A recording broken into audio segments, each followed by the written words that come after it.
Oke, selamat pagi. Nah, hari ini kita akan masuk ke contoh soal, yaitu tentang sintesis protein dan penentuan basa nitrogen. Nah, sebelumnya Ibu tegaskan kembali bahwa perbedaan DNA dengan RNA. Jadi perbedaan DNA dengan RNA ada banyak. Nah, di sini yang Ibu jelaskan yang berkaitan dengan soal saja, yaitu purin dan pirimidin. Kalau purin pada si DNA itu adalah guanin dan adenin, sedangkan kalau pirimidin yaitu timin dan sitosin. Ini juga bisa disingkat dengan S ya, tidak masalah. Kalau di soal nanti disingkat dengan S atau C itu tidak masalah. Nah, sedangkan kalau purin dari si RNA itu nanti ada guanin dan adenin juga artinya sama. Sedangkan kalau pirimidinnya berbeda dengan si DNA. Di sini tadi yaitu timin dengan sitosin, sedangkan kalau di sini timinnya tidak ada. Yang ada adalah urasil dengan sitosin. Jadi bedanya adalah di sini. Oke, itu dari segi purin pirimidinnya. Sedangkan kalau dari segi untaiannya, kalau DNA itu disebut dengan double helix atau double untaian ganda, sedangkan kalau ini tunggal. Kemudian nanti di soal kita akan memasang-masangkan antara si purin dengan pirimidin. Kalau di DNA, pasangan si adenin wajib timin. Jadi dia nanti berpasang-pasangan, ini berpasangan dengan ini, sedangkan si guanin berpasangan dengan sitosin. Sebaliknya, karena di sini tidak ada timin, berarti yang ada nanti urasil. Jadi di sini adenin berpasangan dengan urasil, karena di sini ada timin, di sini urasil, sedangkan guanin berpasangan dengan sitosin. Jadi supaya mudah nanti kalian menyelesaikan soal ini harus kalian ingat pasangannya, pasangan purin pirimidin antara DNA dengan RNA. Supaya gampang kalian ingat saja aku tampan, gue cantik. Udah, aku tampan, gue cantik. Kalau pasangannya aku berarti tampan, kalau gue pasti cantik. Kalau ini aku unik, gue tetap cantik. Oke? Nah, kemudian sekilas lagi menjelaskan tentang DNA. Nah, kalau DNA biasanya dia bentuknya berpilin, jadi kurang lebih seperti ini. Namanya juga DNA seperti yang bilang tadi, berarti double helix, berarti dia berpilin ada dua, seperti ini kurang lebih. Tapi nanti dalam proses replikasinya yang seperti sudah kalian kerjakan oleh tugas kalian, nanti dia bisa jadi lurus seperti ini. Oke, jadi di sini dia yang berbentuk pilin atau saling melipat, sedangkan di sini dia bentuk lurus. Proses pembentukan seperti ini nanti ketika dia akan melakukan replikasi atau penggandaan. Jadi nanti di sini ada disebut sebagai 5 aksen, 3 aksen. Di sini sebaliknya, 3 aksen, 5 aksen. Apa maksudnya ini, Bu? Ini maksudnya adalah bahwa untaian dimulai dari 5 aksen ketiga. Sedangkan ini terbalik kan, karena dia berpasangan harus terbalik. Jadi nanti ini dimulai ke sini dari 5 ke 3, bukan dari sini ke sini. Oke? Nah, jadi misalkan seperti ini. Kalau yang ini, yang 5 aksen ke 3 aksen, kalau ini masih dalam bentuk DNA, dari mana kita tahuin DNA dia masih double helix atau untaian ganda. Jadi kalau dari 5 ke 3 ini kita sebut sebagai coding. Berarti ini kebalikannya yaitu non coding. Udah?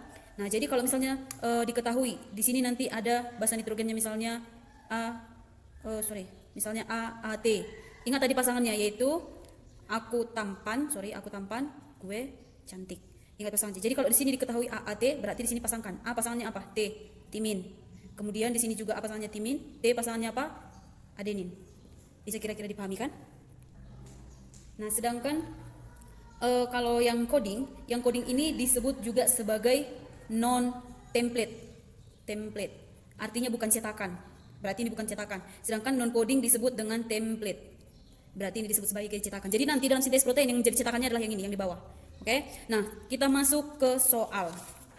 Misalnya diketahui jika DNA memiliki coding, ingat tadi codingnya, coding yaitu dari 5 aksen ke 3 aksen, yaitu ATG, TGC, TAT, ACC dan TAA. Seandainya pun tidak ada dikatakan di sini coding, kita nggak tahu ini apa. Kalau dari 5 aksen ke 3 aksen berarti itu sudah menyatakan coding.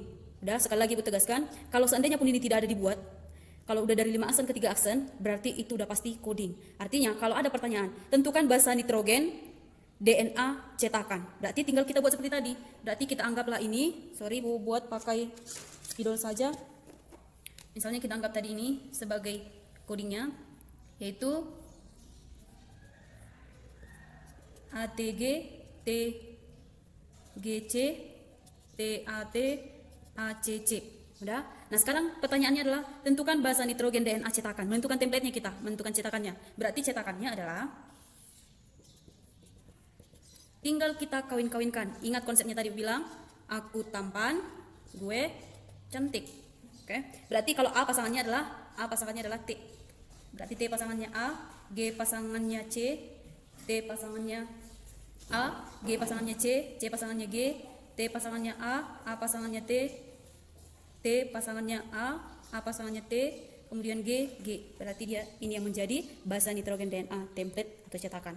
Template itu juga nanti bisa diistilahkan di soal. Nama lain dari template itu atau cetakan bisa juga nanti disebut sebagai antisense.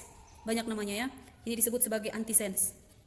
Artinya yang ini atau yang ini tadi, yang ini bisa kita katakan kebalikannya ini.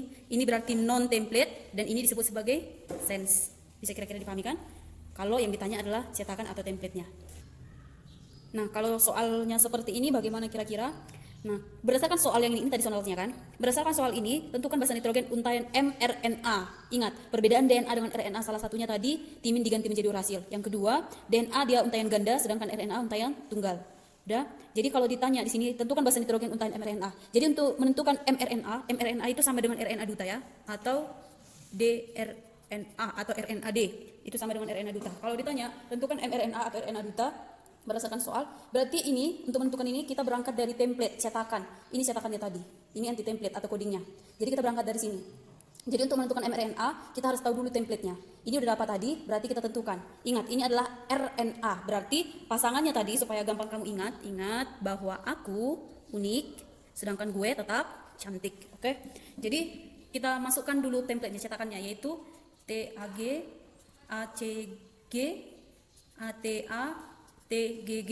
Jadi untuk menentukan basa nitrogennya ini dari cetakan ini dari sini tadi, maka langsung kita pasang-pasangkan yang ini. Aku pasangannya unik. Nah, kalau di sini dia kan timin. Nah, jadi timin itu berarti pasangannya adalah yang ini. Oke, yaitu adenin. Berarti kita buat di sini adenin. Kan seharusnya di sini timin kan, tapi karena timin tidak ada, karena ini masih dari cetakan, berarti nanti pasangan timin adalah adenin. Pasangan adenin bukan timin, tetapi adalah si urasil. Berarti kita buat U. Ini pasangannya C, ini pasangannya U, pasangannya G, C, pasangannya U, A, C, C. Bisa kira-kira menentukan mRNA kan? Jadi kalau ada pertanyaan, tentukan basa nitrogen untaian mRNA atau RNA duta atau dRNA, maka kita balikkan dia dari template dengan ketentuan ini tadi. Oke? Nah, ini juga kadang mau nanti diganti istilahnya, bukan mRNA yang tanya, tapi kodonnya. Jadi kalau ditanya tentukan kodonnya, berarti kodonnya itu adalah mRNA. mRNA itu adalah RNA duta. Atau ini M-nya itu maksudnya messenger ya. Oke?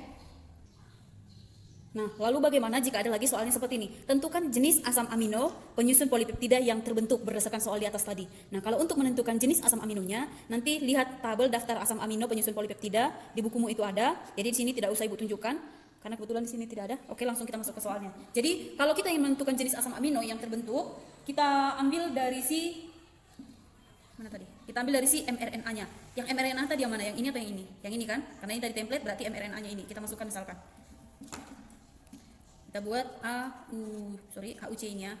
UGC, UAU, ACC. Jadi nanti kalau dia AUG, lihat nanti tabel di buku paketmu ada. Kalau dia nanti AUG, berarti itu menyatakan metionin. Ibu singkat aja metionin. Dan AUG ini atau sekaligus mengartikan metionin, ini juga disebut sebagai codon start. Maksudnya codon start itu apa? Bahwa dia adalah codon yang memulai terjadinya sintesis protein. Berarti biasanya dimulai dari sini. Makanya disebut codon start. Jadi codon start itu apa aja Bu? Cuma AUG, yaitu si metionin. Nah, kemudian kita terjemahkan lagi UGC. Lihat di tabel buku paketmu nanti. Kalau dia UGC berarti itu cysteine. Kemudian kalau UAU itu nanti tirosin. Kemudian kalau ACC itu nanti namanya Kalau ACC itu nanti namanya treonin.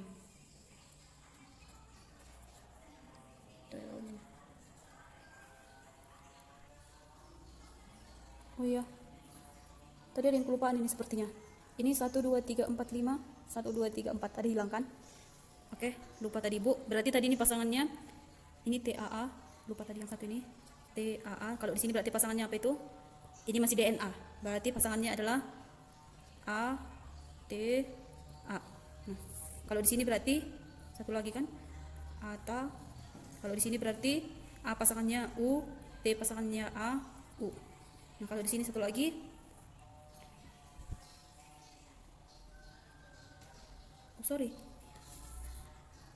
ini TAA ya, ini TAA berarti ini ATT, berarti di sini juga ATT, di sini UAA.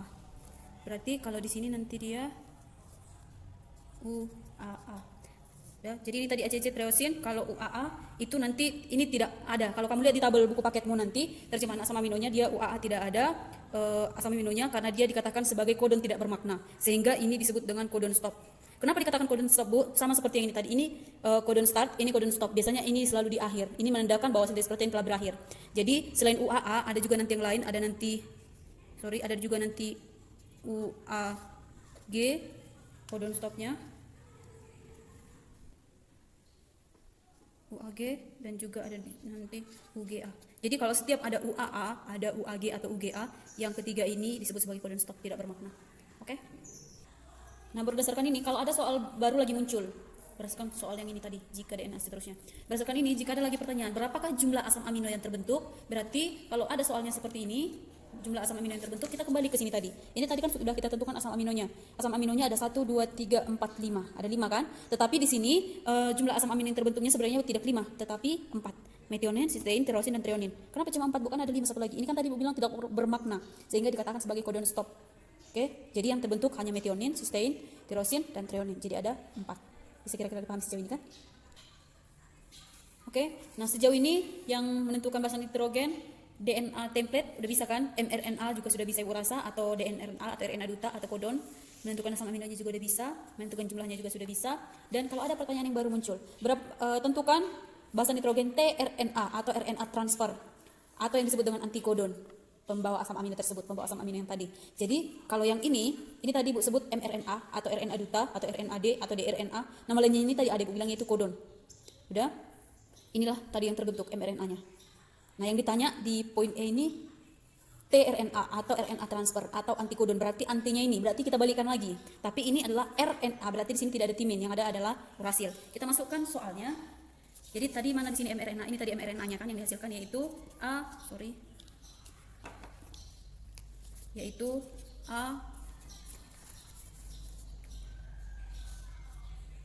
AUC, UGC, UAU, ACC, dan UAA.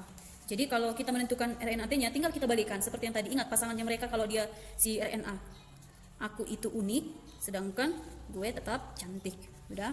Ini ya, ingat ketentuannya. Berarti tinggal kita pasangkan dia. Kalau aku pasangannya unik pasangannya aku, cantik udah pasti gue, dan seterusnya kita pasangkan. Berarti ini adalah A, C, G, A, U, A, U, G, dan A, U. Jadi ini dia RNA transfernya atau antikodon, ini kodonnya atau mRNA transfer atau mRNA. Oke, semoga kalian paham. Kalau tidak paham nanti cek langsung Ibu dan silahkan kerjakan tugas yang Ibu lampirkan. Selamat pagi.